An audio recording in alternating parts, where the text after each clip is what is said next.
Ba kayo na nasa tahanan ng Panginoon? Amen. Are you blessed that you prioritize His day? Amen. Amen, no? So, salamat sa Panginoon sa napakagandang umaga na pinagkaloob ng Panginoon sa atin. So, sa umaga pong ito, mga kapatid, sama-sama po tayong sumamba sa Kanya. Sama-sama po tayong mag-alay ng papuri at pagsamba sa Kanyang dakilang pangalan. Sige po. Tayo po ay sumandaling manalangin. Panginoon na makapangyarihan sa lahat, marami pong salamat, Panginoon, sa hindi po matawarang presensya mo, Ama, sa buhay po namin.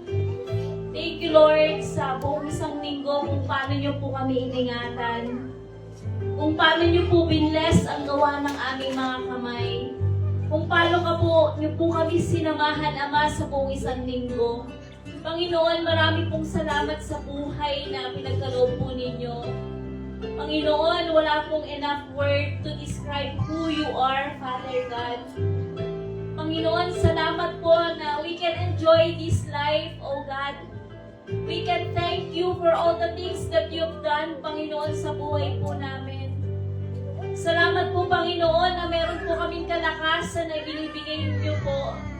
At salamat, Panginoon, sapagkat na-enjoy po namin lahat ng blessings, Ama, na nagmumula lamang sa iyo. And this morning, O God, as a church, O Lord, sama-sama po kaming sasamba, Ama. Sama-sama po namin itataas ang iyong dakilang pangalan. Panginoon, araw niyo po ito at hindi po namin ito aagawin, Ama, kundi ibibigay po namin sa iyong pinakamataas na papuri para sa iyong pangalan lamang, Ama. And this morning, O God, may you prepare our heart, O God, this morning, O Lord. Hindi po kami magbibigay ng tira-tira, Panginoon, sa iyo, kundi ibibigay po namin ang pinaka-best na papuri para sa iyo. Pagdakila para sa iyong pangalan, Ama. Itataas ang iyong pangalan, Ama, at sasambahin lamang ang iyong pangalan, Panginoon. And this morning, O Lord, as a church, Father God, hayaan niyo po, Panginoon, na mapuspos po kami, Ama, ng iyong banal na Espiritu. Hayaan niyo po, Panginoon, na muli dalawin po kami ng iyong banal na Espiritu, Father God. And we pray, Lord, this morning, our worship will never be the same, O God. And this worship, O God, ay maging kaluguran sa iyong dakilang pangalan. Panginoon, we offer a sacrifice of praise. We honor the living God, the holy God, O Lord. And this morning, Ama, sama-sama po kami as a church na dadakilain at pupurihin na iyong pangalan. Maraming pong salamat, Ama. Maingat po namin binabalik ang lahat ng papuri at pagsamba sa iyong dakilang pangalan. Sa pangalan mo lamang, Jesus. Amen. Sige po, palakpakan po natin si Lord. Mag-good morning naman tayo sa ating mga katabi. Morning! Yan, mukhang malungkot po kayo sa araw ni Lord. Masaya po ba kayo sa araw ni Lord? Sige po mga kapatid, sama-sama po tayong mag-celebrate. Amen? Let us celebrate His name. Amen? Sige po mga kapatid, sama-sama po natin mag-celebrate.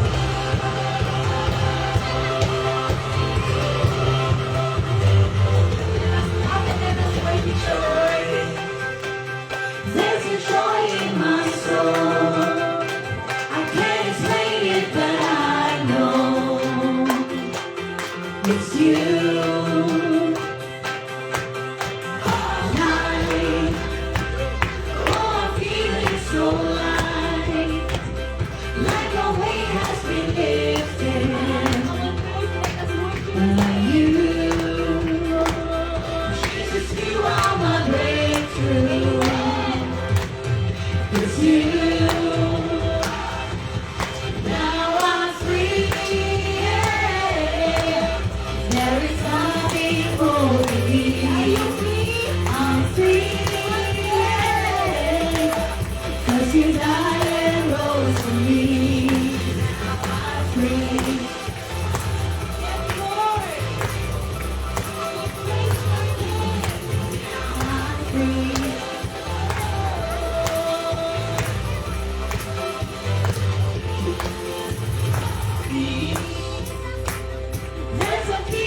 in my heart.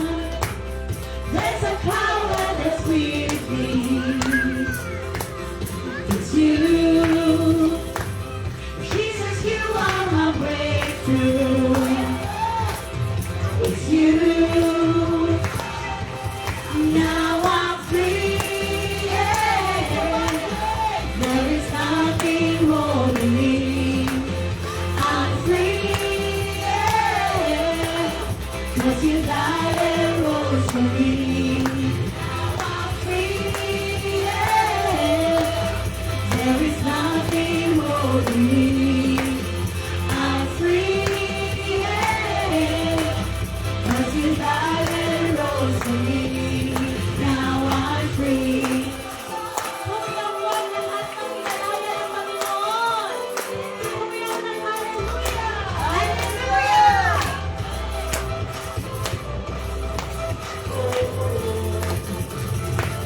Whoever formed against me will overcome. The enemy is defeated. Jesus is won. No weapon formed against me will overcome. The enemy is defeated. Jesus is won. Now I'm free.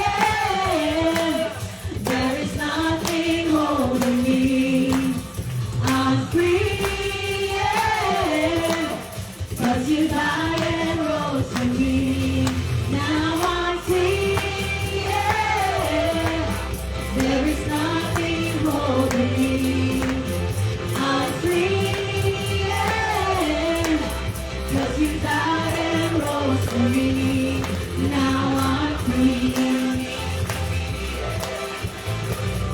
Jesus is won. The enemy is defeated. Jesus has won.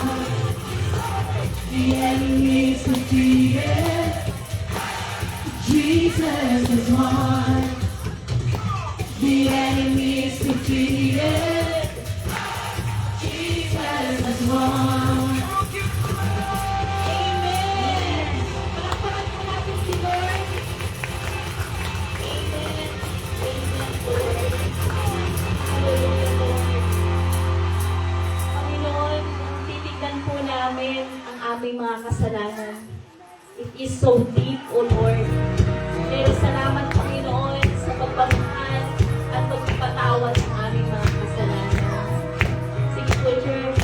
Let us continue to worship the Lord.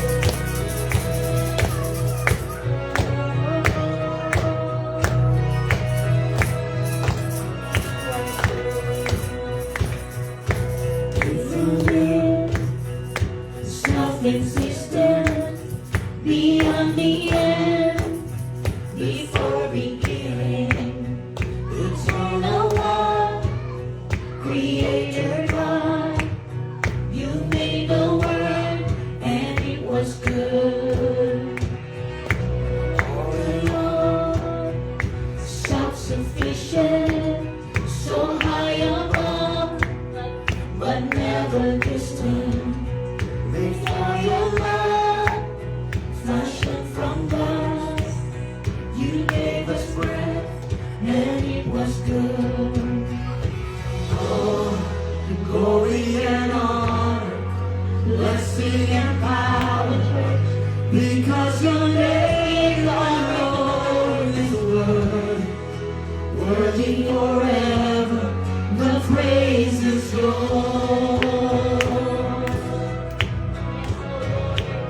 All worthy belongs to you, Lord. All praises belongs to you, Lord. Separated, betray your heart, our glory faded. When our own way gave up on love, but you were not, for you are good. You sent your son for our forgiveness. You run to us You kept your promise. Light up the world. There on the cross. You drank the cup, for you are good. Lord, glory and honor, blessing and power, because your name alone is worthy forever. The praise is yours.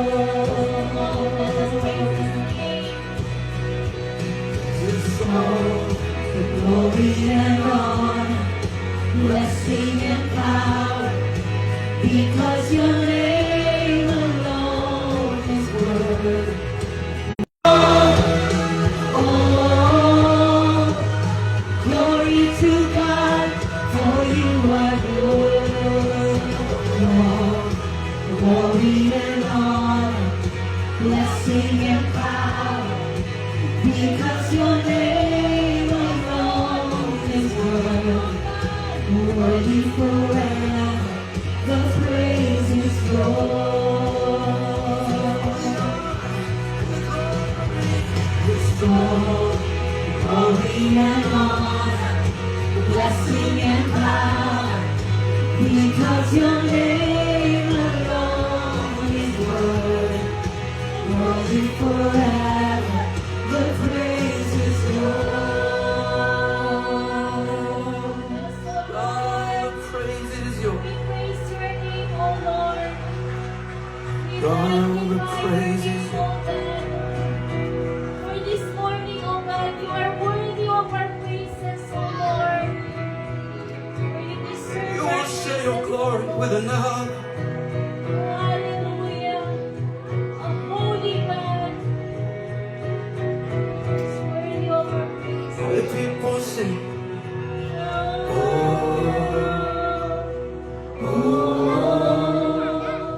Glory to God, for you are good.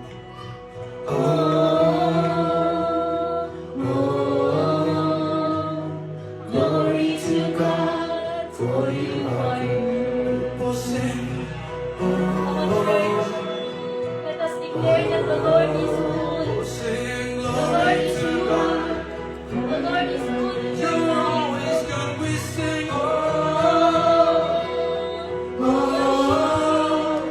Worship Glory to God, for you are good.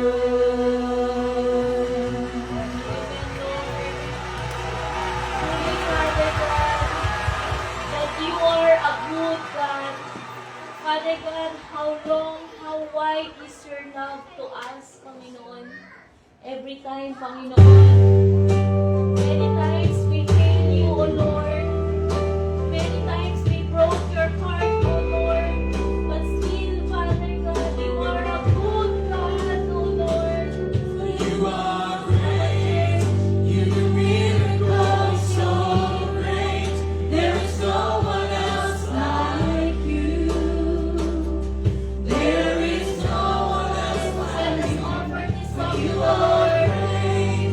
You do miracles so great. There is no one else like you. There is no one else like you. Offer this song to the Lord. In His name, You deserve The glory, you deserve the honor. So we lift our hands to worship as we lift your holy name. You deserve the glory, you deserve the honor. So we lift our hands to worship as we lift your holy name.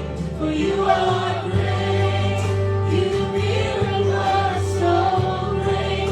There is no one else like you. There is no one else like you.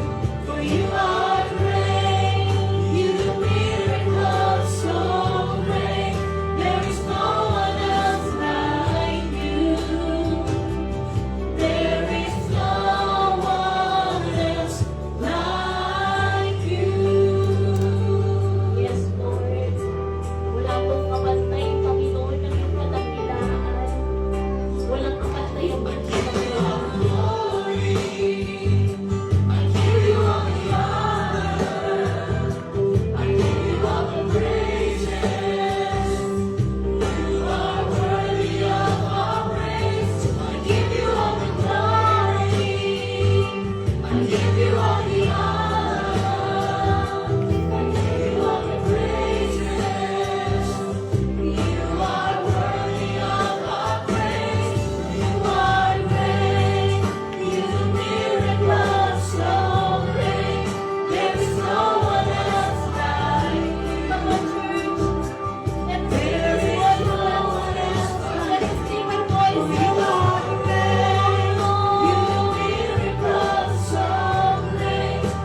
We are overwhelmed by your goodness, O God.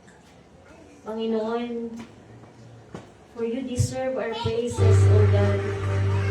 Panginoon, ang mga anak ay lumalapit, Panginoon, sa iyo. Sapagkat na-overwhelm po kami, Panginoon, ng iyong kadakilaan sa buhay po namin. Panginoon, wala pong ilang word to describe, O God, your greatness, Panginoon, sa buhay po namin. And this morning, O God, itong munting handog po namin, ang may-ari lamang po namin sa iyo. Compared, Panginoon, sa iyong kadakilaan sa buhay po namin. Panginoon, we cannot count your blessings and name them one by one, O God. Pero nagpapasalamat po kami sapagkat ang aming Diyos ay buhay at dakila at tapat na nagmamahal po sa amin. And this morning, O God, patuloy po namin itataas ang iyong dakilang pangalan sa buhay po namin. And as a church, O God, we will continue to strive, O God. We will continue to love you. We will continue to serve you, O God. No matter what it costs, O Lord. Nawa sa umaga po ito, maiparamdam po namin ang gaano ka po namin kamahal. And this morning, O Lord, we will continue to give glory and honor to your holy name, Panginoon. And this morning, O God, as we continue, Panginoon, sa aming pagsamba sa umagang ito, dinadalangin ko, Panginoon, nawa, Panginoon, ang iyong mga salita ay mapuspos po kami, Ama. Ang mga salita mo, Panginoon, ang babango sa aming mga buhay, Panginoon. Ang mga salita mo, Panginoon, ang aming mamahalin, Panginoon, at susundin na hindi po kami magda-doubt sa iyong mga salita. Ano man ang sitwasyon po namin, but we will continue to love your word. We will continue to obey your words, O God. And I pray this morning, O God, hayaan niyo po, Panginoon, na ang iyong mga salita, Panginoon, ay tumimo sa aming mga puso't isipan, Panginoon. At hayaan niyo po, Panginoon, na patuloy po kaming mabago ng iyong mga salita. And this morning, O God, continue to bless each and every one of us. Hayaan niyo po, Panginoon, na maging matabang lupa ang aming mga puso sa umagang ito. Hayaan niyo po, Panginoon, na ma-enjoy po namin ang iyong mga salita sa umaga pong ito. And this morning, O God, as we give our tithes and offerings, Father God, hayaan niyo po, Panginoon, na maibigay po namin ito na may pagpupuri sa iyong pangalan. And as we give our tithes and offering, O God, I pray, Panginoon, magpalain niyo po ang gawa ng aming mga kamay. Hayaan niyo po, Panginoon, na mag-overflow po, Panginoon, ang iyong blessing sa iyong mga anak. And we pray, O God, and we apply the blood of the Lord Jesus Christ as we give this morning, O God. Salamat po, maingat po namin binabalik ang lahat ng pagsasamba, ang lahat ng papuri sa iyong dakilang pangalan. Ang aming dalangin sa pangalan mo lang, Jesus. Amen. Sige po, palakpakan natin si Lord.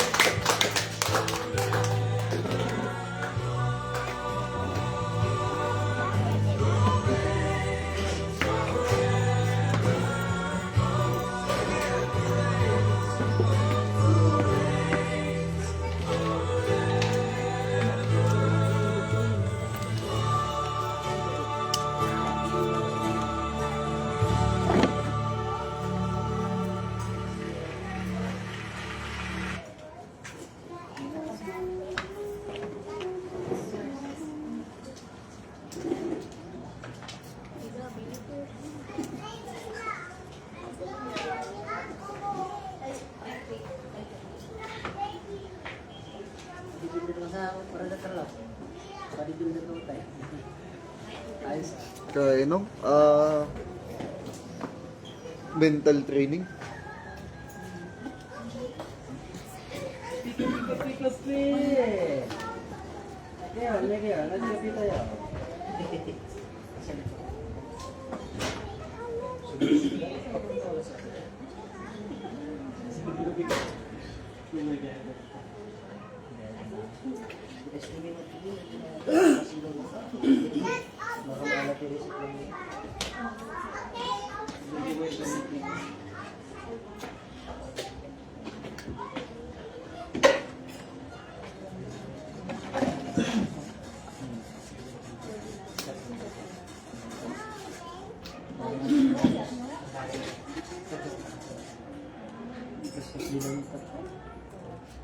Kakabalik na siya, di ba?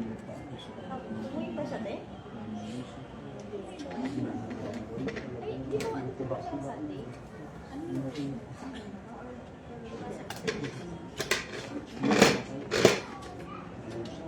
Kuya, dito naman siya. Pinausap mo pa siya. Yan, good morning mga kapatid. Tayo po tayo. Let's all stand as we give honor sa pagbasa po ng salita ng Panginoon. Ang ating teksto ay doon pa rin po sa Luke chapter 11, 1 to 4. Basahin ko po sa inyo. When you pray, say, Our Father in heaven, hallowed be your name. Your kingdom come.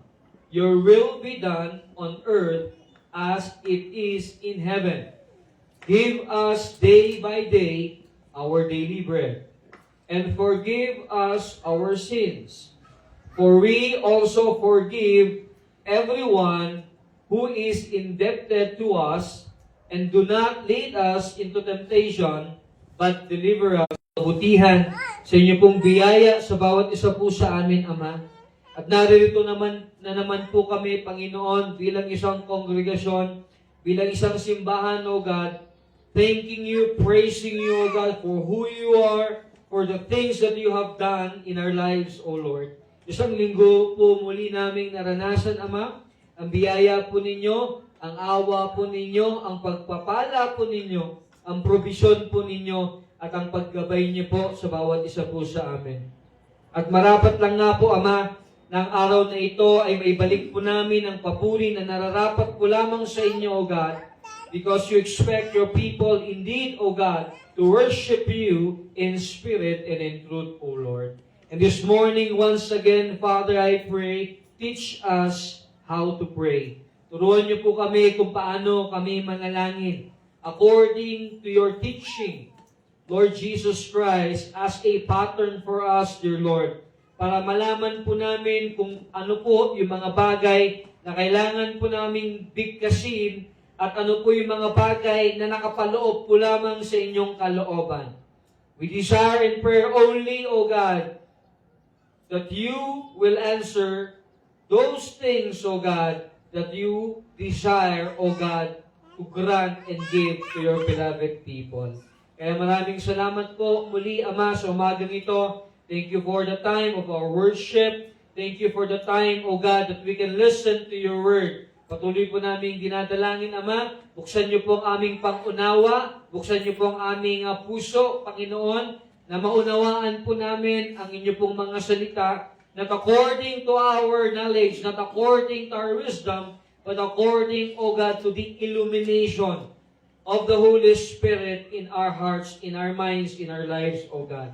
And I pray, bless nyo rin po, Ama, mga kapatid po namin na sumusubaybay po sa amin via online live stream and even in the replay, dear Lord, that they may receive, O God, the power of your word, O God, that will change us all, O God, as we continue to prayerfully obey the principles of the Bible.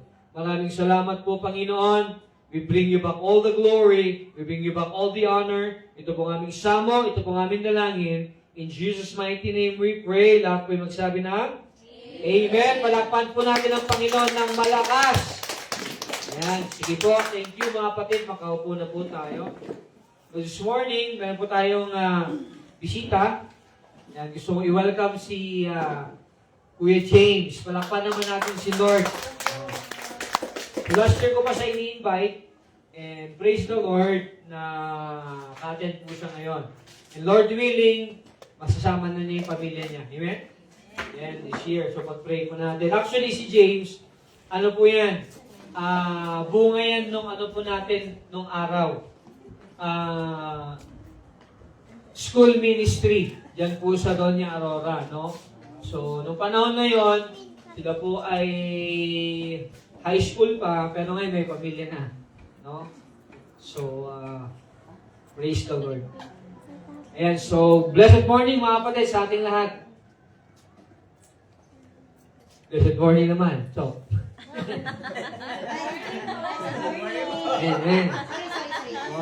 Kulang sa kape. May kape po doon. Para magising po tayo. So, blessed morning sa mga online viewers natin. Happy Panag Bunga. Ayan. So lahat ng mga taga-Baguio, nasa bahay, nanonood lang. Yung mga bisita po nag-enjoy sa labas. So, pag-pray natin mamaya mga kapatid, kasi bukas na po tayo magsasubmit ng ating pong letter of intent kay Madam.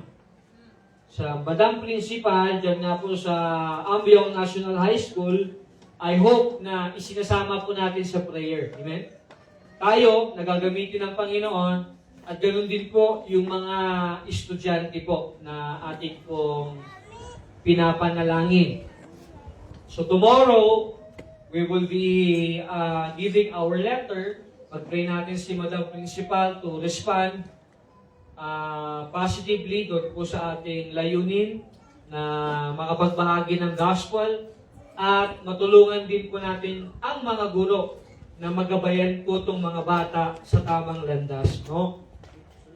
Alam naman natin na actually one of the best time na ma-reach natin yung isang tao ng ebanghelyo, yan nga po yung high school time. Although high school kasi masyadong masaya po yan, no?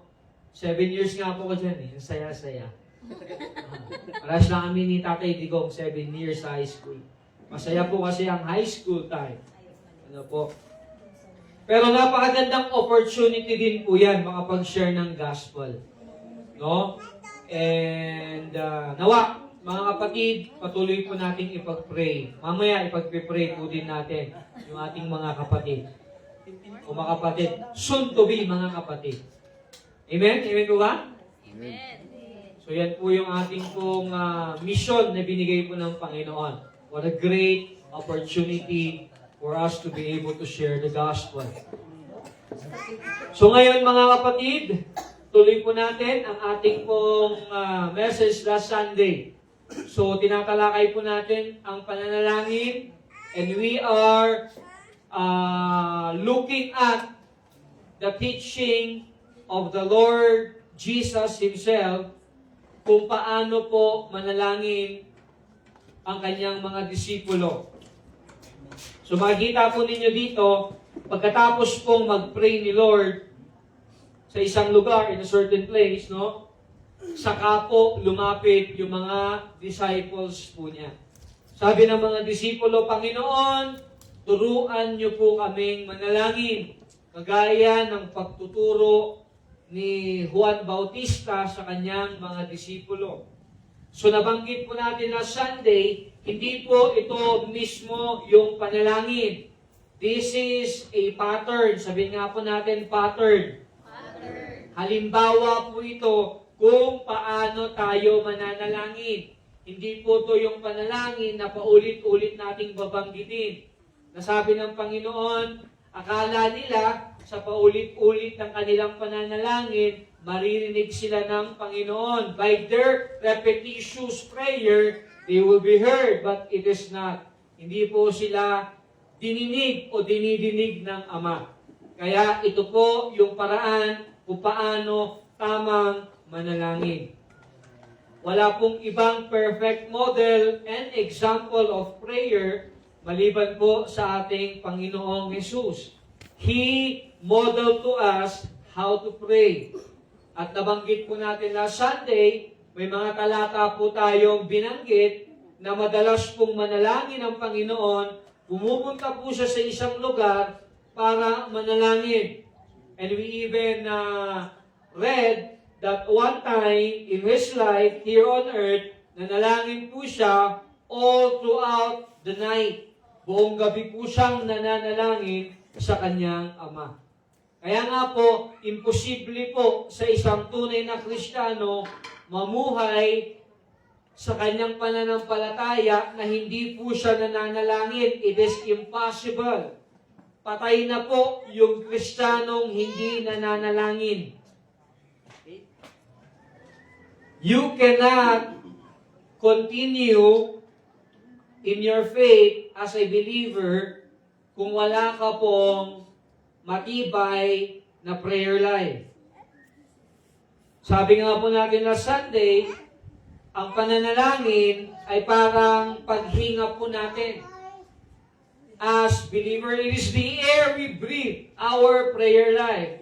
So you can see, a believer cannot continue. Hindi niya kayang magpatuloy sa kanya pong pagtakbo, sa kanyang karera, sa kanyang pananampalataya kung wala po siyang matibay at matatag na prayer life. And actually, mga kapatid, no, it is very, very basic and fundamental. Maalala ko po noon, mga kapatid, nung hindi pa po Kristiyano, syempre wala naman po tayong alam sa panalangin dahil patay ang ating espiritu. But once na I came to the saving faith po ng Panginoon, nung ako po ay sumampalataya na sa Panginoong Yesus, no po, wala pong nagturo sa akin. Sasabihin niya, Chok, mag-pray ka na, kasi Kristiyano ka na. Hindi po. It is very supernatural, automatic, na nag-desire po akong manalangin, bagamat hindi ko pa po alam kung paano manalangin. Maalala ko po yun, nung nasa Greenwater ako, kasi doon po nag-board yung aking pong mga magulang, yung tatay ko, specifically sa Greenwater. So, kasi nga po, yung buhay ko, alam niyo naman, di ba? Buhay po ng drugs eh. Pag-gising sa umaga, mag-smoke na ako ng marijuana. So that is my lifestyle. Sa gabi, iinom ng alak, kasama ang marijuana. Tapos, kung merong pagkakataon, makakapag-shabu. So that is the dead lifestyle of my life. But eventually, I came to the saving knowledge of the Lord. So hindi ko alam ang gagawin ko, pero nakakaramdam po ako sa puso ko na kailangan kong manalangin. No po? Pag ikay sumampalataya sa Panginoon, mga kapatid, maging yung desire ng puso mo kasi magbabago. It will automatically change. Magkakaroon ka ng desire magbasa ng Bible, magkakaroon ka ng desire umattend sa simbahan ng Panginoon, magkakaroon ka ng desire manalangin. It is automatic, hindi po ito tinuturo ng kung sino man. Ito po ay bunga ng tunay na pananampalataya at nagko-compel o nagko-convict po sa atin ang Panginoong Banal na Espiritu Santo. Very, very automatic. I can remember clearly in my mind. Nahihiya ako kasi nung sa inuupahan po namin ng tatay ko noon, maliit lang po siya. Isang kwarto lang, napakaliit na sala, so napakasikip. So nahihiya ako sa sarili ko, knowing yung dati kong buhay, kaya ang ginagawa ko, lumalabas po ako ng bahay, doon ako nagpipray. Hindi ako marunong magpray, basta nagbabanggit lang po ako ng pasasalamat sa Panginoon. At may mga time pa kang nadadaanan nila ako doon. So, nahihiya ako. Kasi hindi ko alam. Pero, ang maganda doon, may urge na po yung puso ko na manalangin. Kasi, may nangyari po sa buhay ko. And that is, when the Lord came into my life, it's very, very automatic. Hindi po sinabi, kasi hindi pa naman ako umaattend ng church po noon. Walang sinabing, Pastor, oy, Chok, mag-pray ka, oy, Chok, magbasa ka ng Biblia, oy, Chok, umattend ka ng gawain, no. Actually, nagulat po yung kapatid ni stepmother ko noon kasi umattend sila sa church ni Pastor Ed Lapis, yung may day by day pa po ang Baguio. Diyan po located sa may cardinal ng bus. So, nagulat sila, gusto ko umattend. I wanna attend kasi may desire yung puso ko. At pag-attend ko po doon, napakasaya ko. Basta nagpapalakpak ako, tuwang-tuwa ako, tinitignan nila ako, kasi bago nga ako. So I'm just joyful, praising the Lord. Ang saya-saya ko. At narinig ko, may binanggit na tithes, hindi ko maintindihan yon. Pero wala na pong pagdadalawang isip. Basta binigay ko, kung yan ay galing sa salita naman, I did that supernaturally, mga kapatid. And then, syempre, nagsimula po ako, may mga tanong po ako eh. Nagsimula ako magbasa ng Bible without anyone saying to me, magbasa ka ng Bible. Hindi, wala po nagsabi, Chok, magbasa. Basta may naramdaman po akong urge. May naramdaman po akong desire. And then I open the Bible. And maalala ko po, yung Bible na ginamit ko pa noon, yung mababawang translation, the Good News Translation, I start reading the Bible and I start asking questions.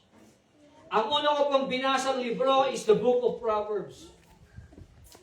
Kasi I saw na itong libro na ito ay very practical at the time. Walang nagturo, walang gumabay po sa akin. It is a supernatural na bunga po ng aking pananampalataya.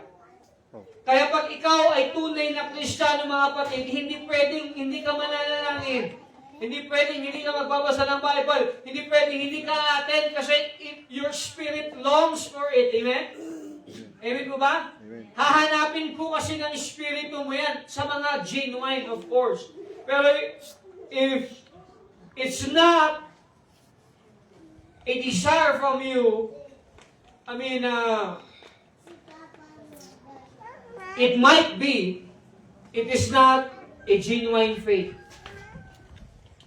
Kasi hindi mo po ito, hindi mo to mapipigilan. Hindi mo siya kayang pigilan, kapatid. Mga kapatid, hindi mo siya may kakaroon ka ng urge. Okay?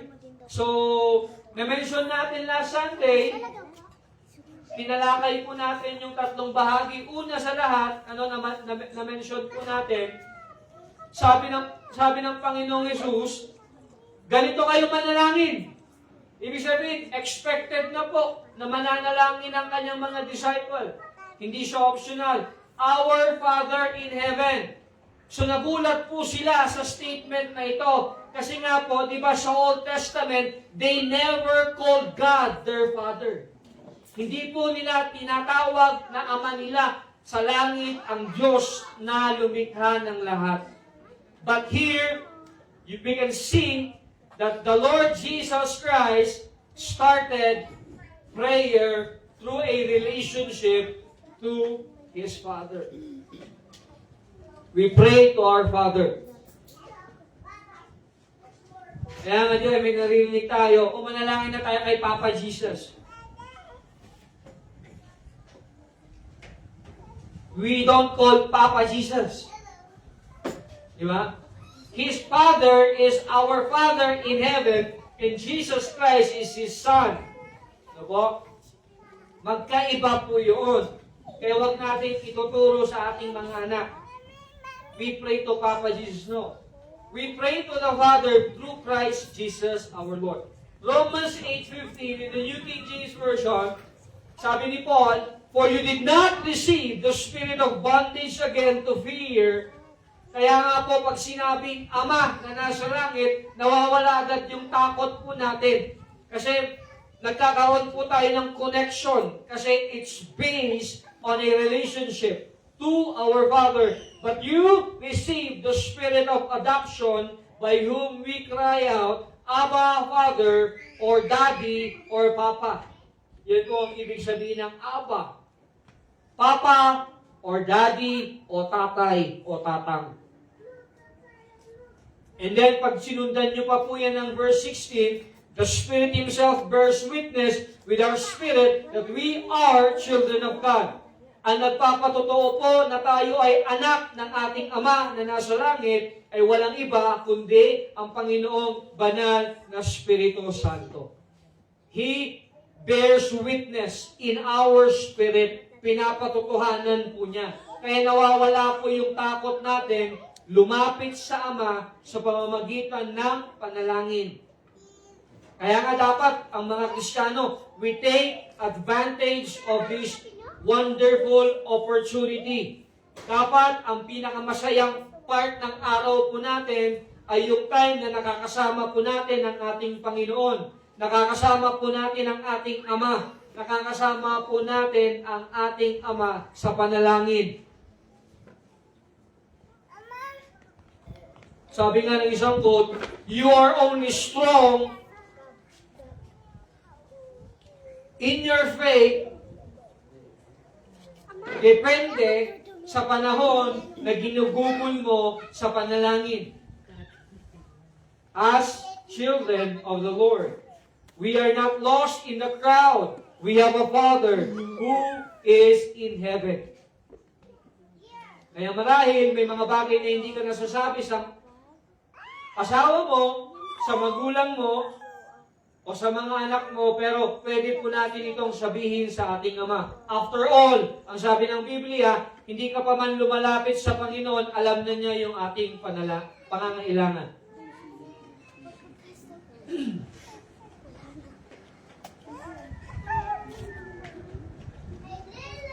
Matthew 7:11, LSB, if you then being evil know how to give good gifts to your children, how much more will your Father who is in heaven give what is good to those who ask Him?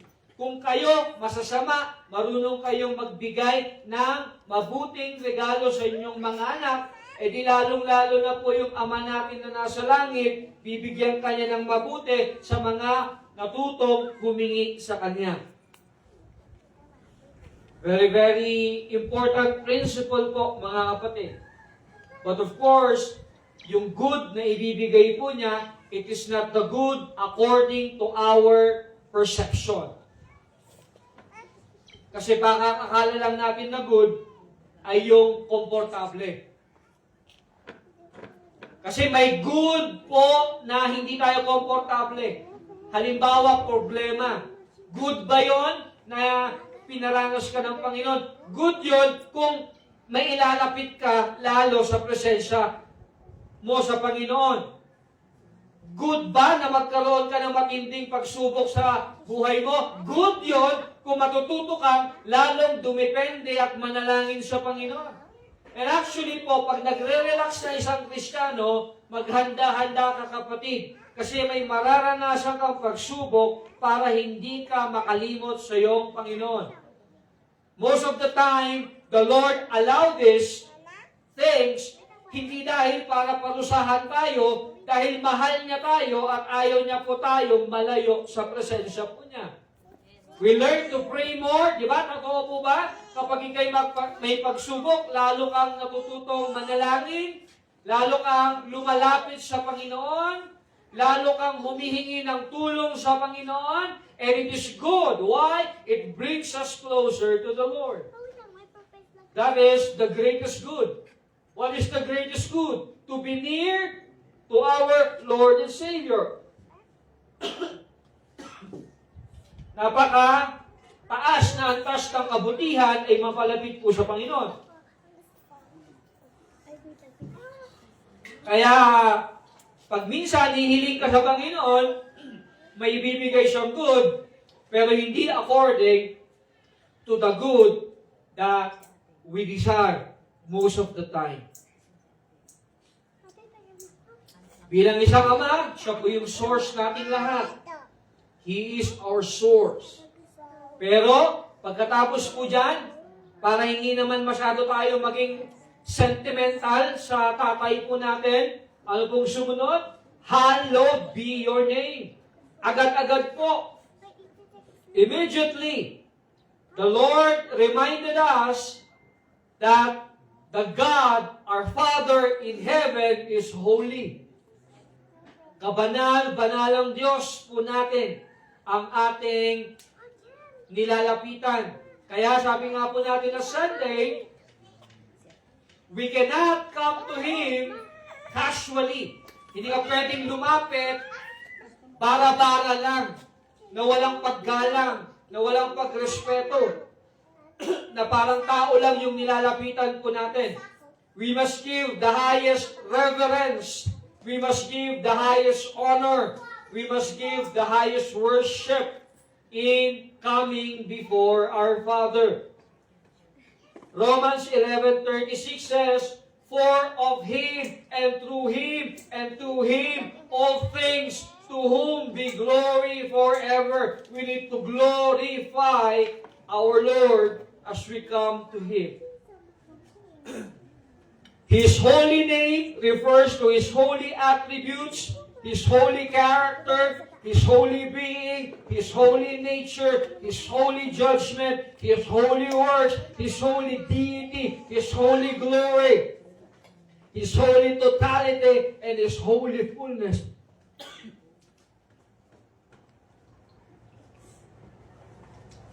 Isang katangian lang po sa Biblia ang binanggit ng tatlong level ng kataas-taasang banggit.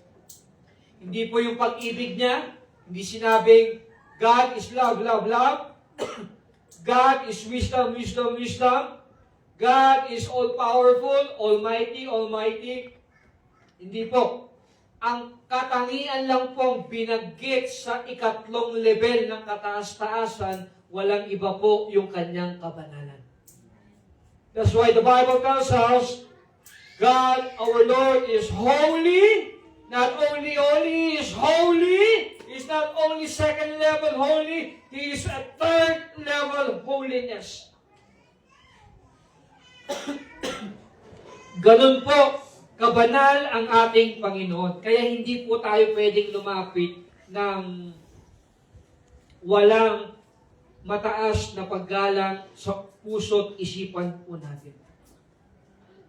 Kaya nga minsan, di ba, nakakayang lumapit pag alam natin may pagkukulang tayo kasi nare-realize natin napakabanal po ng Panginoon. Natatakot pa nga tayo minsan. Pero huwag kayong mag-alala. Bakit po? Yung ating paglapit sa Kanya ay hindi nakabase po sa kabanalan natin o sa anumang mabuti sa atin. Nakabase po yung ating paglapit sa Ama sa pamamagitan po ng kabanalan ng Panginoong Hesus. Kasi walang makakalapit po sa Ama kung hindi niya po bitbit yung kabanalan ng ating Panginoong Hesus. Kaya may mga Kristiyano, napaka-confident nilang mag-pray kapag sila ay it's a good day.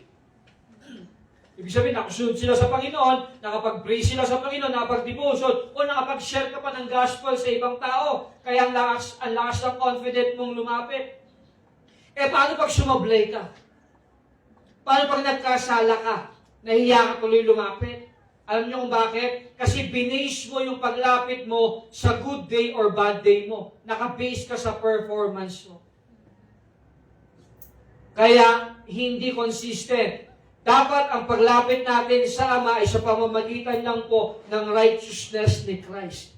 Whether a good day or a bad day, we will be accepted by the Father not because of what we have done, but because of the righteousness of Jesus Christ in us.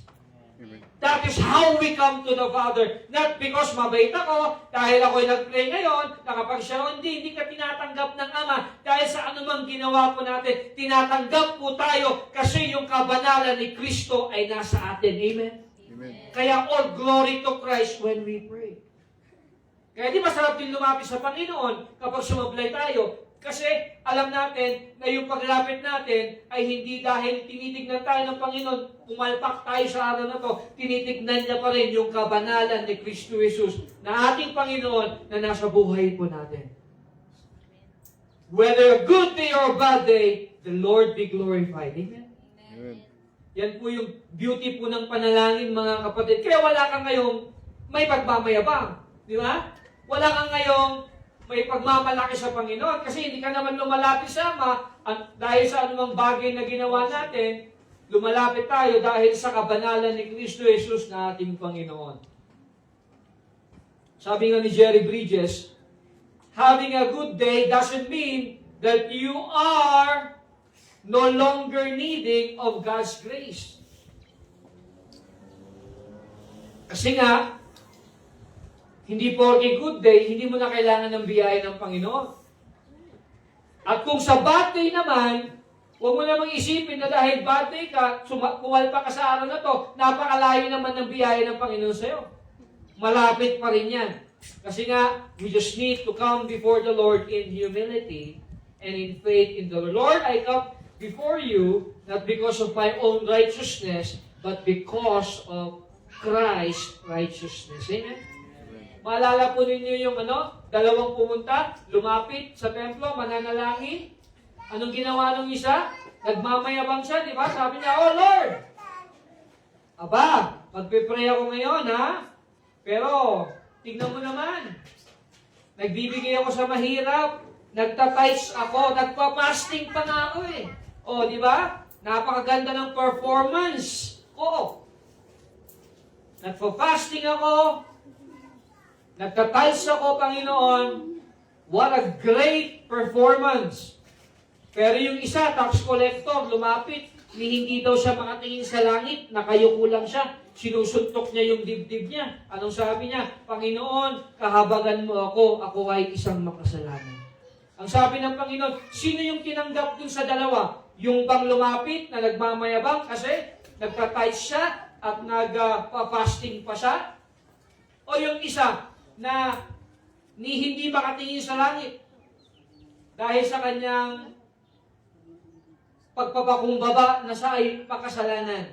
The other one, sabi po ng kanyang disciple, di ba? Ang tinanggap ng Ama ay yung nagpapakumbabang lumapit sa Panginoon. Amen? So that is how we come before the Lord, mga kapatid, in prayer. We come before Him, acknowledging His great holiness. Dapat aware po tayo doon. We must be aware of the holiness of God our Father. In the next, sabi po doon, balikan natin. Our Father in heaven, hallowed be your name. Your. Yun yung priority, mga kapatid. Hindi my chicken. Your kingdom come. Your will be done. That's the priority, mga kapatid. Sana maunawaan po natin, mga kapatid, pag lumalapit tayo sa panalangin, it is not about us immediately, but it's His kingdom, His will be done. That's the priority, mga kapatid.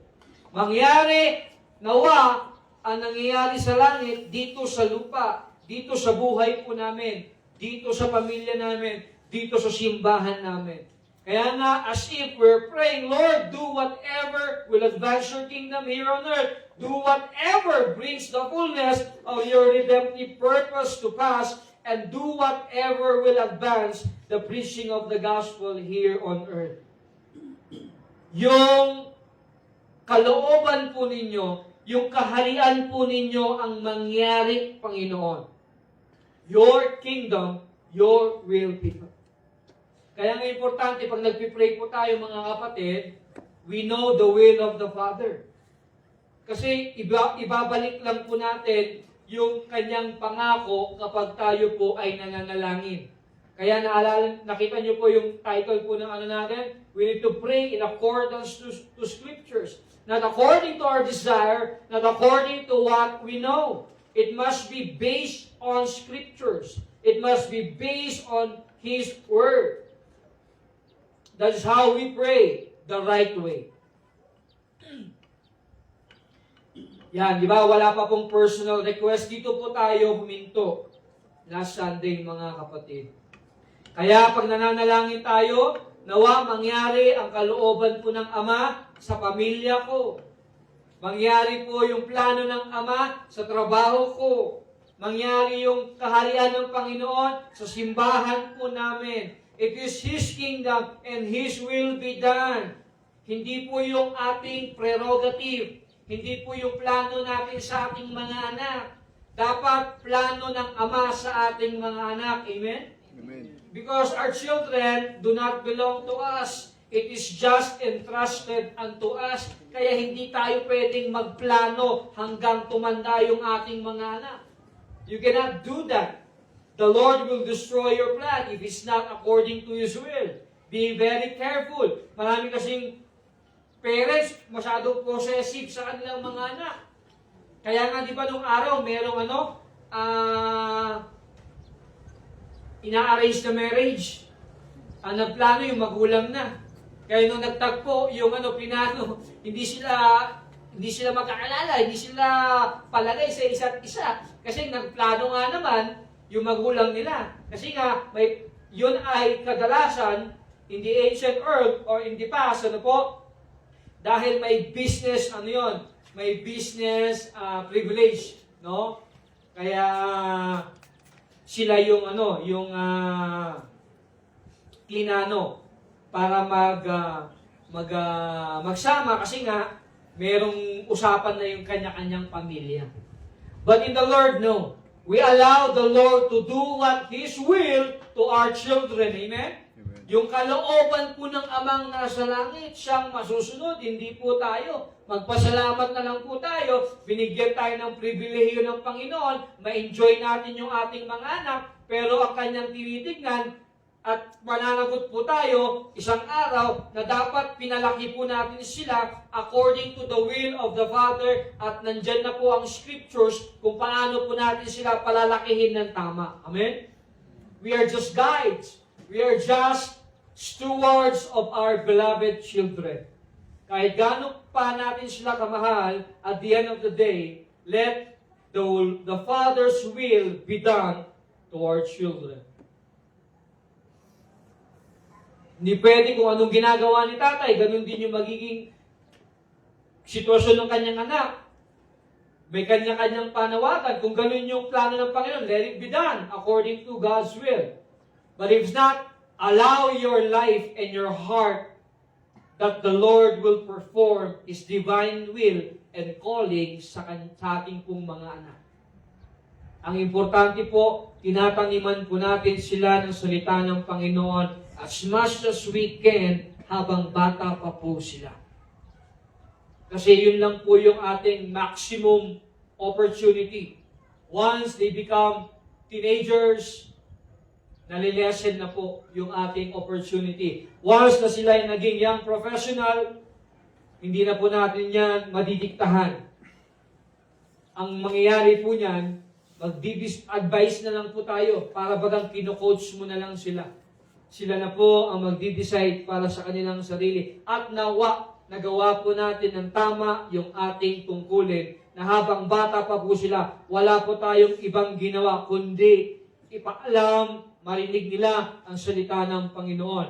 Ang sabi ng Panginoon sa Deuteronomy, in the Old Testament, pag-usapan ninyo ang salita ng Panginoon kapag kayo kumakain. Pag-usapan ninyo ang salita ng Panginoon kapag kayo naglalakad. Pag-usapan ninyo ang Panginoon bago kayo matulog. Pag-usapan ninyo ang salita ng Panginoon kapag kayo bumangon na. Pag-usapan ninyo ang salita ng Panginoon sa lahat ng pagkakataon sa inyong mga anak so that they will not forget the teaching of the Lord. How can you do that if we don't invest time to our children? High stake, mga kapatid. High responsibility. Very high responsibility.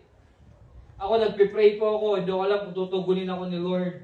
I'm praying next year po, all my children will be homeschooled. Ayoko na po yung influensya ng mundo sa kanila. Is high risk? Yes.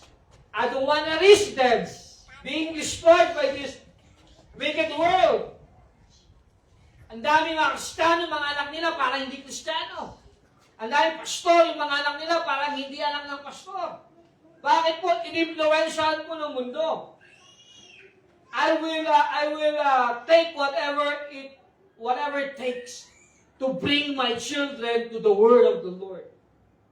Maapektuhan man yung oras, finances, so be it. Mas mahalaga sila sa ginagawa ko po sa panahon na ngayon kesa po sa anumang bagay. Because my children, I look at them as treasures that one day marirelease po sila. I must win and I must be successful sa panawagan ng Panginoon. Di ko alam kung anong gagawin ko po, pero isa lang ang alam ko. Ang alam ko, kailangan ko silang turuan ng salita ng Panginoon in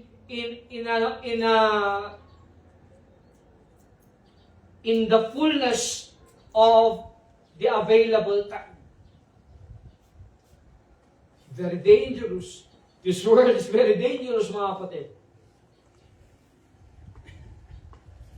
Mahirap po yun, pero it's worth it. Pag ang pinag-uusapan na po yung mga anak po natin. Lalong-lalo na po, pag babae yung anak natin, kagaya ko 4. They need much more time than boys sa tatay nila. Yung presence po ng tatay, mas madami po kumpara sa lalaki. Kasi lalaki pwede mong i-train din. Pakawalan mo sa wild. Pasugatan yan, bahala sa dyan. He needs to become a man of the Lord. Pero yung babae kasi, kailangan mo siyang i-guide. Kailangan niya ng tatay. Kailangan niya palagi ng mga kasama. Kasi alam mo, papansin niyo po ninyo, no? Yung influensya kasi ng school, malakas. Babaguhin nila yung attitude ng ating mga anak. Alam niyo po, meron akong mga inaaral na mga billionaires, no po. Most of them homeschool their kids. Why? They know the propaganda of the school. Hindi natin sinasabing hindi natin i-educate yung mga bata, pero iba kasi yung schooling na traditional, iba yung education. Magkaiba po yun. Hindi po kayo pumunta sa school na educate, no. You're mistaken about that. Education is different. Kaya nga po, ang discipleship, it must begin in the home. Pag hindi mo tinuruan, hindi po natin naturuan natin mga anak sa tahanan, tuturuan po sila ng mundo. It's a very dangerous word. Why? Because they will teach our children demonic narrative that will bring them away or pull them away from the presence of the Lord. Yan po ang mundo. Welcome to the world. Kaya hopefully tugunin ako ng Panginoon.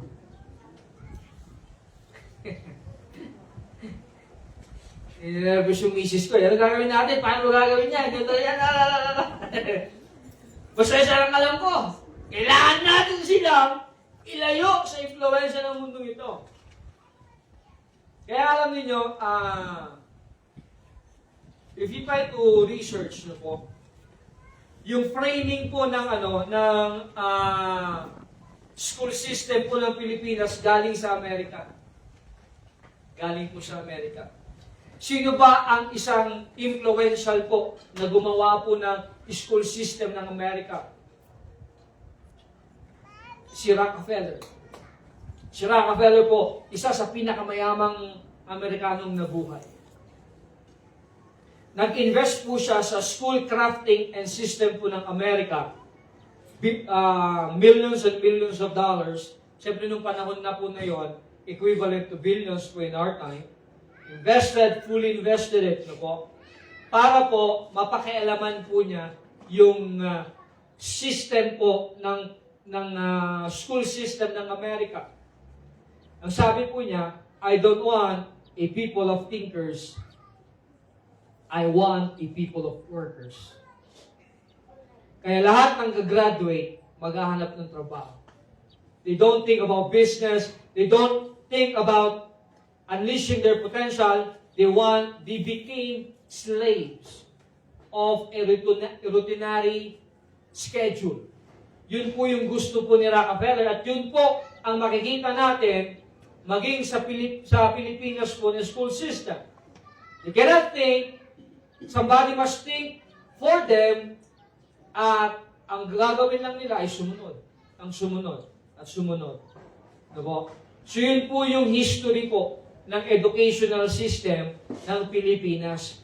Kaya makikita natin, mapapansin natin, lahat ng graduate naghahanap ng trabaho. Kasi ganun po, create po yan. But the point is, mga kapatid, no, our children are very precious. That's why we need to instill to them the kingdom mindset, the kingdom principle, and the kingdom mentality. Magagawa lang po natin yan kung sasadyain po natin. It is very intentional. Although we are talking about prayer, pinapanalangin natin sila, at dapat lang naman natin silang ipanalangin, pero hindi po sapat yun. Kailangan turuan din po natin sila at ipakita po nila sa buhay po natin kung paano mamuhay ang tunay na Kristiyano at mananampalataya according to Scriptures, according to biblical teaching, according to the principle of the Word. That's how we need to bring up our children into the Lord. Diyan po tayo natapos last Sunday, mga kapatid. Dito na po tayo pupunta sa side ng ating pong panalangin. Yung paborito po natin, ang manok, ang pork chop, ang tinapay. Ang tinapay. Oh, di ba?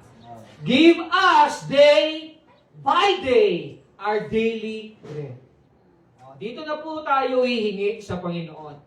Kaya makikita po ninyo mga kapatid, two-side po yung prayer. Una yung patungkol sa Panginoon, sa kabanalan niya, sa kaharian niya, at kalooban niya. At pagtapos ka na sa bahagi niyan, saka ka na pwedeng lumapit humingi. Hindi ka pwedeng magpipray, hingi ka agad. Ilalapas mo agad yung problema mo sa Panginoon. Ay, teka lang muna kapatid. Tignan natin yung pattern ni Lord Jesus Christ how to pray. Dapat magbigay glory muna sa Panginoon. Magbigay galang, pinakamataas na pagrespeto bago ka dumating dun sa hinihingi mo kapatid. At nakita nga po natin yan sa unang bahagi ng panalangin. O, dito na po, give us day by day our daily bread. Day by day implies daily dependence of the Lord's providence. Dito makikita natin yung ating tatay, He is the provider, and ang ating panalangin nga ay araw-araw. Ibig sabihin, nakadepende po tayo sa Kanya araw-araw. Amen? Kaya ang panalangin araw-araw. Hindi na pwede, Lord, I pray for the whole 2026, Lord, bigay mo na lahat ng aming pangangailangan in Jesus' name. Galing Advance ka, bro! 1 year agad yung pinag-pray mo, Galing. Hindi po pwede yun, mga kapatid.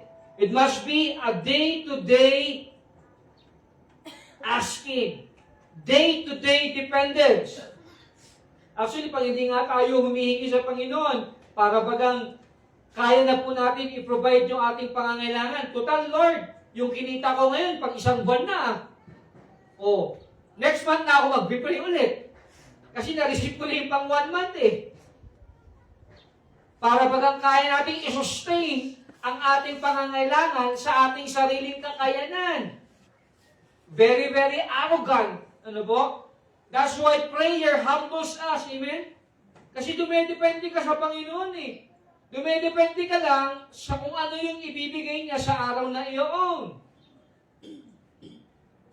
Dumedepende ka lang sa pangangailangan mo sa araw na iyon. It is not something that we brag about kung ano yung na-accomplish mo na para bagang kaya mo nang i-sustain na ng ilang araw o ilang linggo.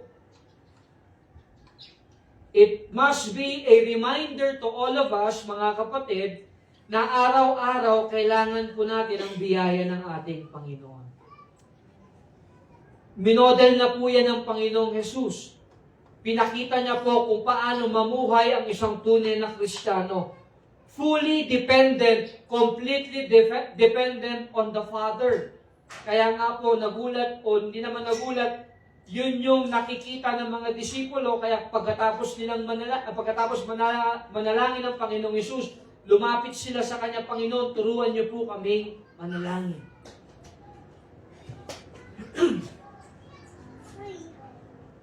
Pag nananalangin po tayo, as if we are saying daily, Lord, we rely on you. Lord, we depend on you. Lord, we cling to your providence. Lord, we trust only in you. Sa iyo po lang kami nagtitiwala, sa iyo po lamang kami umaasa, sa iyo lang po kami lumalapit, Panginoon, at wala na pong iba. That is how we must come before the Lord. That is the right attitude. May pagpapakumbaba ay talaga namang umaasa lang po tayo bilang kanyang mga anak sa ating Ama. And makikita ninyo mga kapatid, ito pong mga panalangin po na binabanggit ng Panginoon, it is based on promise. It is tied with a promise. Ibig sabihin, binabanggit lang po natin sa Ama kung ano na po yung ipinangako niya sa atin. Buksan ninyo yung Bible ninyo mga kapatid. Psalm 37:25. Psalm 37:25. Basahin ko po. Ang sabi dito ng Panginoon, I have been young, and now, sabi ni David, I have been young, and now I am old. Yet I have not seen the righteous forsaken, nor his descendants begging bread. Naging bata ako at ngayon matanda na ako, sabi ni Haring David. Subalit hindi ko pa nakitang pinabayaan ng Panginoon ang kanyang mga anak, ang mga matutuwid. Nor hindi ko nakita ang kanyang mga anak nagmamakaawa o namamalimos ng tinapay. Philippians 4:19, very popular verse. And my God shall supply all your need according to His riches in glory by Christ Jesus. Ang lahat ng inyong pangangailangan ay isusupply ng Ama natin na nasa langit sa pamamagitan ng kayamanan at kaluwalhatian na nakay Kristo Jesus lamang. So see, all we need will be supplied, but listen, not all your wants. Amen? Hindi po yung wants, kundi yung needs po yung ibibigay ng Panginoon. Kaya may nabasa akong quote, sabi ng quote, baka yung mga utang natin ay galing sa desire natin na klase ng pamumuhay na hindi naman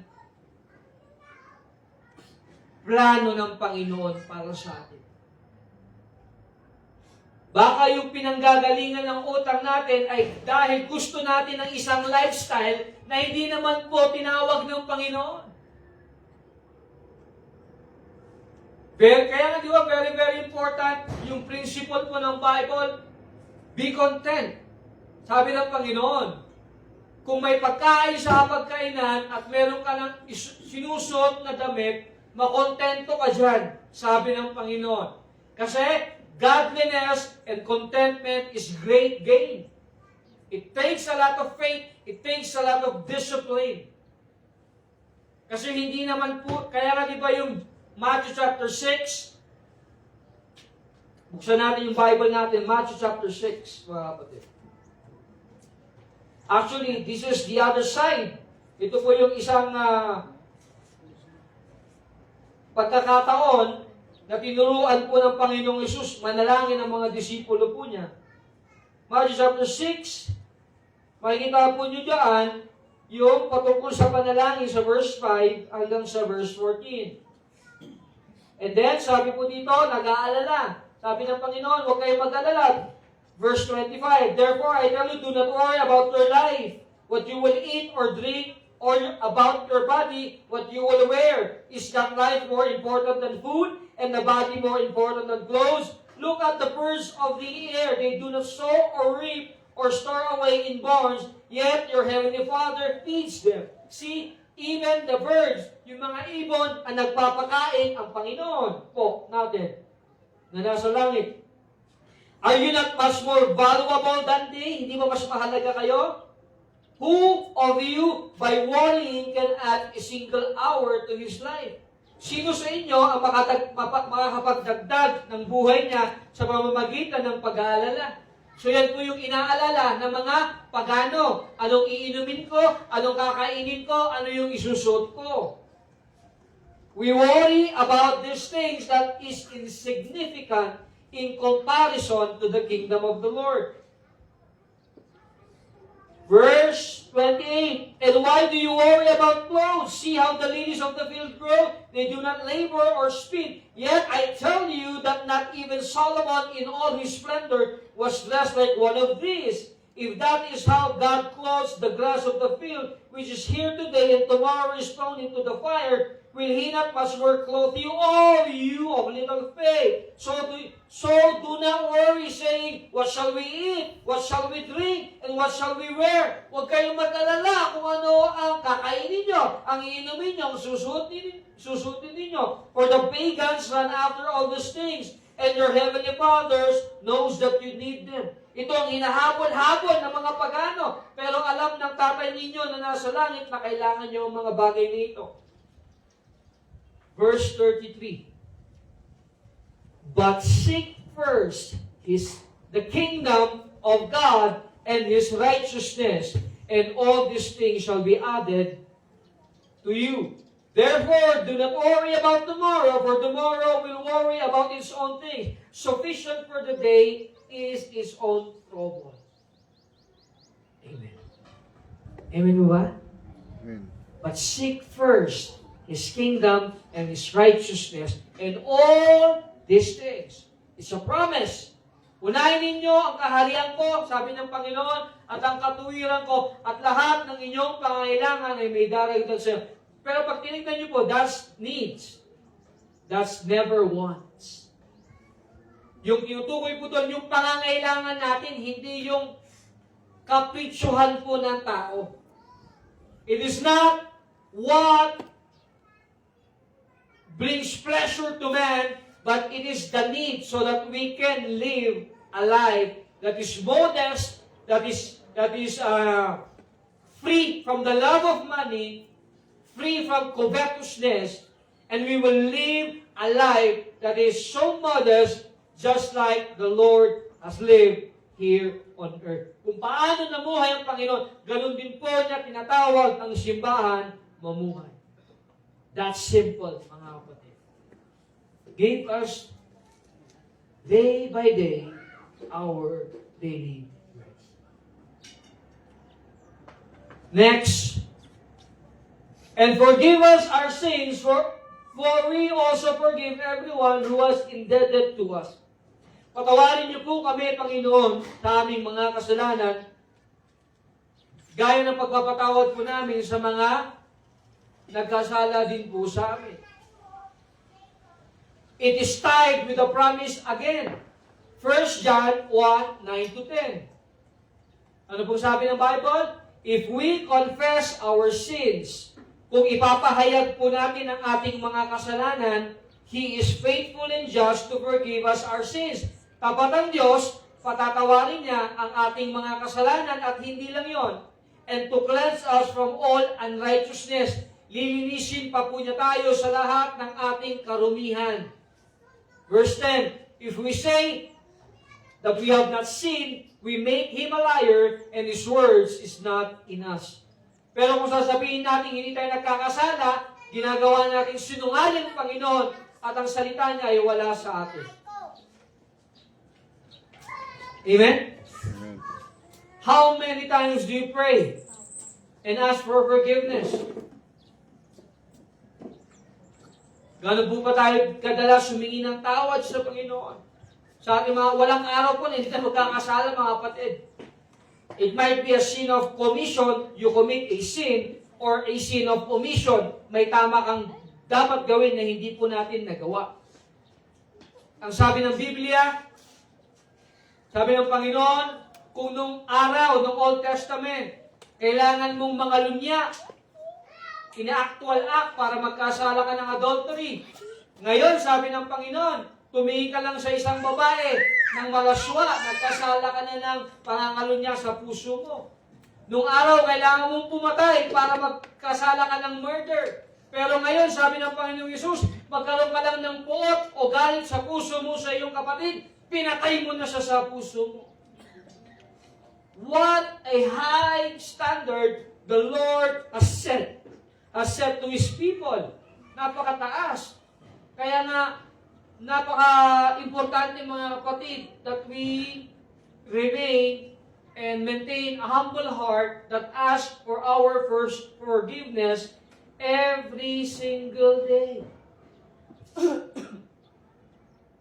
Tuloy-tuloy po yung ating paghingi ng tawad. Ito, nabasa nyo na to, nabasa na po ba natin to? I preached this many months ago, no? Years pa nga yata. Yung isang alipin na hindi marunong magpatawad. Matthew 18:21 to 35. Then Peter came to him and said, lumapit si Pedro sa Panginoon at sabi niya, Lord, how often shall my brother sin against me and I forgive him up to 7 times? Panginoon, ilang beses ko ba patatawarin si Job? Itong kapatid ko na ito, na nagkasala sa akin, 7 beses po ba, Lord? At pag 8 na, hindi ko na siya patatawarin.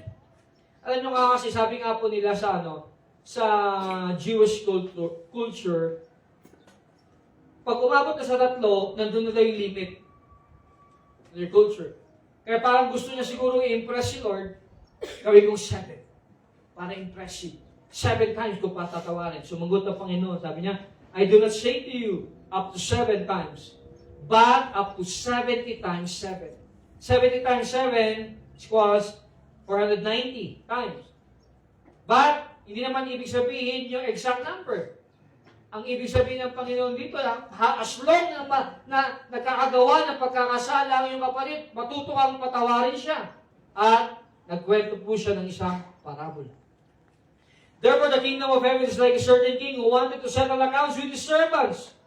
And when he began to settle accounts, one was brought to him who owed him 10,000 talents, and as he was not able to pay, his master commanded that he be sold.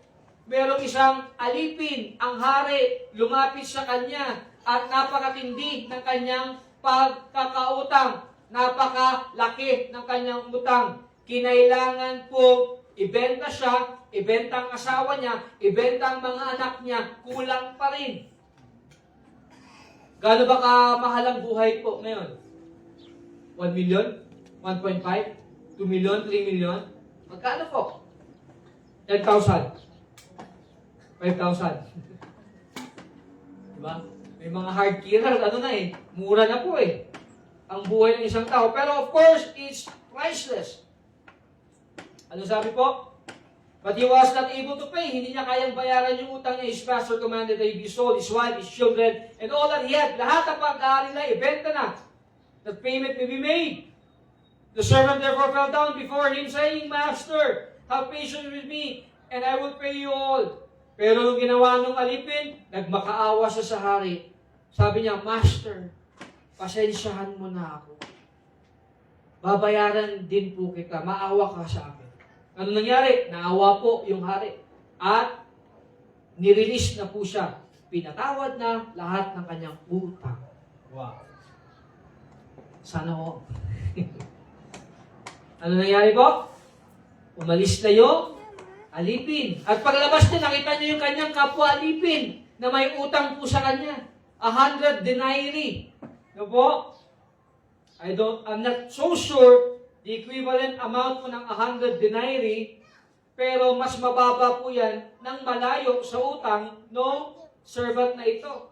Anong ginawa niya? Sabi niya, yung utang mo, magbayad ka na. Anong ginawa po niya? Binakal na. Sinakal niya, sabi, took him by the throat, saying, pay me what you have. Sabi niya, bayaran mo na ako. Nagmakaawa yung kanyang co-servant. Ay, pasensyahan mo na ako, brother. Huwag ka mag-alala. Babayaran din kita. Pero hindi niya po pinatawad. Anong ginawa niya? Pinakulong po niya. So sabi yan, so with this fellow, may nakakita dun sa ginawa niya. Nalungkot sila dun sa ginawa ng servant na yun. Anong ginawa nila? Impulong na. Sinumbong nila sa hari. Mahal na hari, yung alipin mo na pinatawad mo dahil hindi siya makabayad ng utang niya na kinaawaan mo. Nakita namin siya. Nakita niya yung kanyang co-servant.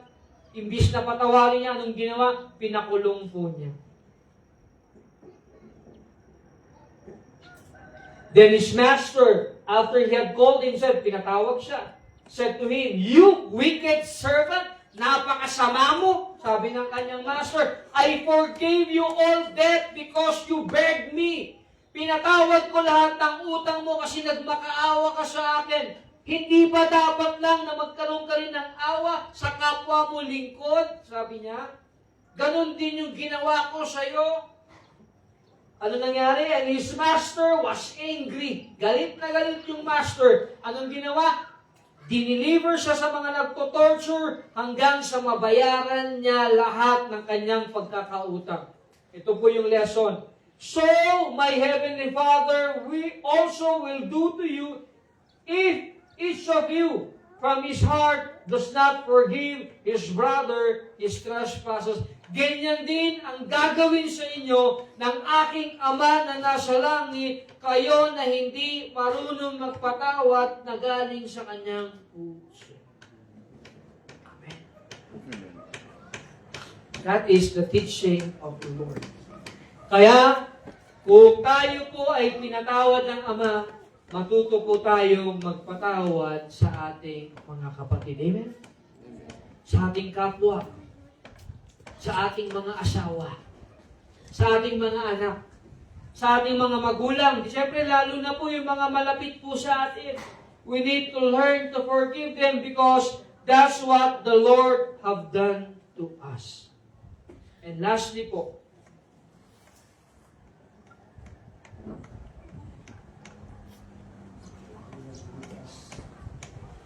do not lead us into temptation, but deliver us from the evil one. Never po tayong ititempt ng Panginoon. Amen? Do not think about such thing. Kasi hindi po siya natitempt ng evil at hindi rin po siya nagtitempt. Ang sabi ni James, nauhulog tayo sa tukso dahil meron tayong desire sa kasalanan. Kaya importante mga kapatid, matuto po tayong manalangin, ipanalangin natin na hindi tayo mahulog sa tukso. Hindi tayo magkasala mga kapatid. Maalala ninyo yung sabi ng Panginoon, Matthew 26:41, ang sabi po ni Lord, magbantay kayo, watch and pray, lest you enter into temptation. The spirit indeed is willing, but the flesh is weak. Magbantay kayo at manalangin, upang huwag kayong madaig ng tukso. Ang espiritu ay nakahanda, ngunit ang laman ay mahina. Every day we need to pray for our protection. Protection to commit sin. Sa isip, sa salita, sa gawa. Kasi nga po, mahina yung ating mga laman. Kailangan ng kalakasan na nagmumula sa Panginoon para po mapagtagumpayan po natin yung ating mga kahinaan at mapagtagumpayan po natin yung mga tukso sa buhay po natin. Hindi po tayo pwedeng magmalaki o magmayabang na malakas po tayo. Lalabas ka na lang ng bahay ni hindi ka pa nagpipray, ni hindi ka pa nagdi-devotion. Ayan tuloy, napakadami na pong tukso. Kaliwat kanan, taas, baba. Di po ba? At yung mga laman natin nanginginig na. Nanginginig ng magkasala. Wala namang nakakakita. Ako lang. Uy, teka lang. Nakikita ka ng Panginoon, kapatid. Amen? Yung pinakadakilang Panginoon natin. Hindi tayo makakalusot. Kaya humingi tayo ng tulong sa Kanya na hindi po tayo mahulog sa tukso. Na hindi tayo mahulog sa pagkakasala. Amen? Amen. Amen po ba? Amen. The spirit is willing, but the flesh is weak. I think we will end with this. And I pray, let's ponder about the words and teachings of the Lord as we continue to pray. Importante po na yung ating panalangin ay nakapattern po sa kanyang pagtuturo. Amen? Na-bless po ba tayo sa word ni Lord? Amen. Amen. Let us all stand, mga kapatid, and let us pray. Heavenly Father, we thank you so much, Lord, as we began the series about prayer, Lord. Panginoon, humingi kami ng kapatawaran, Ama, kung kami nga po, Panginoon, ay nagkukulang sa aming pananalangin. Especially right now, Lord God, this is a high time, O God, in our time, Lord, to pray, earnestly pray and battle in prayer, O God, na manalangin po kami, Panginoon, tuloy-tuloy, consistently, O God. Because the spirit is willing, but the flesh is weak. Willing ang aming pong espiritu, pero napakahina po ng aming mga laman. And I pray, dear Lord, let us become fully dependent upon you. Umasa po kami sa inyo lamang, hindi sa anumang meron kami o anuman yung kakayanan na ibinigay niyo po sa amin. Because whatever strength that we may have, it will always fail, O God, without your strength. Kaya Lord, I pray, tulungan niyo kami, Panginoon, na mas maging dedicated, mas maging committed, i-utilize po namin, i-maximize namin yung aming pong privilege and opportunity to pray and intercede, O God. This is a great privilege in our time, in our generation, Lord. Napakadami po ng kailangan naming ipanalangin. Ang kailangan lang po ninyo, Panginoon, ay mga tapat na inyong mga anak at lingkod na mananalangin that will stand in the gap, O God, to pray and intercede, na hindi po susubok manalangin at hindi po titigil na manalangin agad sapagkat wala pong nasasayang na panalangin pag ito po'y panalangin ay ayon sa inyong kalooban, Ama. Kaya maraming salamat, Father God, for teaching us how to pray. And I pray, let us be convicted, dear Lord, in our hearts to pray all the more. Private prayer life namin, huwag namin pababayaan, Panginoon. Huwag namin ipagsasawalang bahala ito, O God. Ibigyan namin ito ng pinakamataas na antas ng prioridad sa araw-araw na ginawa po ninyo sa buhay po namin. Tulungan nyo kami, O God, to become more prayerful, dear Lord. Pray for our families, pray for our children, pray for our work, pray for the church, pray for the school ministry, and a lot of things. Pray for our country, O God. Napakadaming dapat po namin ipanalangin. Patawarin niyo kami, Ama, sa pagkukulang po namin manalangin. Tulungan niyo po kami, Panginoong Banal na Espiritu Santo, na manalangin ayon sa inyo pong kalooban, Panginoon. Nang sa gayon, O God, makakaptivate at makakapture po yung puso at isipan po namin ng patungkol lamang sa inyong kaharian. Let your kingdom come prevail in our mind, in our hearts, O God. Let your will indeed be done, Lord. Here on earth as it is being done in your kingdom. Maraming salamat po, Panginoon. And thank you, Lord God, once again for this day. And I pray, Father God, may you bless each one of us. Bless our families. Bless our children. Bless our work, bless our business, O God. Bless our ministry, O God. And we pray that you bless our school ministry na inyo nga pong in-entrust po sa amin, Ama, na ang tagumpay na ito ay wala po sa amin, wala sa aming kakayanan, kundi nasa inyo po lamang, Panginoon. Kaya kami po'y lubos na nagtitiwala at nananampalataya na nawa gamitin niyo po kami, Panginoon. As broken vessels, O God, to be able, O God, to accomplish your will be done to these young people. Salamat po, Panginoon, and I pray that let your shalom, shalom rest upon us, dear Lord, for the rest of the week. We love you, Lord. We honor you, O God. Ito po ang aming samo, ito po ang aming dalangin. In Jesus' mighty name we pray. Lahat po yung magsabi ng Amen. Palakpakan po natin ang ating Panginoon. Habang nagsasanay mga kapatid, see you next week. Galili ko sa inyo. Shalom, shalom mga kapatid.